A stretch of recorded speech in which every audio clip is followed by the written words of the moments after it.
Craving cheesecake but don't want to bake? We've got you covered with not one but 3 super easy no-bake cheesecakes you can make at home. Let's start with the classic. For the base, take digestive biscuits and grind them into a fine powder. Now add melted butter and mix until it comes together like wet sand. Transfer this into a spring-form pan and press it down gently to form an even layer. Now for the creamy filling, in a bowl add cream cheese, icing sugar, whipped cream, lemon juice and a hint of lemon zest. Gently fold everything together until smooth and luscious. Now spread this over your biscuit base, top it with fruits of your choice and refrigerate for about an hour. And just like that, your no-bake cheesecake is ready. Next up, mango cheesecake, perfect for summer cravings. For this, crush your biscuits and mix with melted butter just like before. Now line a round tin with foil, press the biscuit mixture evenly and chill it for 15 to 20 minutes. Now for the filling, blend together cream cheese, fresh mango, mango puree, sugar and vanilla extract until smooth.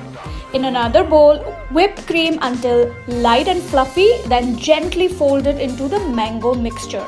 Now pour this rich mango layer over the chilled base and refrigerate for 3 to 4 hours until set. Now carefully unmold and finish with chopped mangoes and fresh mint leaves.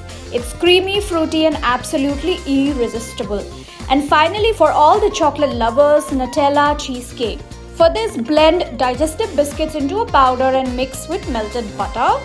Press into a tin and refrigerate for 20 minutes. For the filling, whip cream cheese until smooth, then add powdered sugar and whip again. Now comes the star, add Nutella and mix until rich and creamy. Fold in whipped cream to make it light and airy. Now spread this over the biscuit base and refrigerate for at least 3 hours or overnight for best results. Now demold carefully and top it with silky chocolate ganache. 3 cheesecakes, 0 baking and maximum indulgence. Which one are you trying first? Do let us know in the comments, and for more such easy recipes, don't forget to like, share, comment and subscribe to Times Foodie.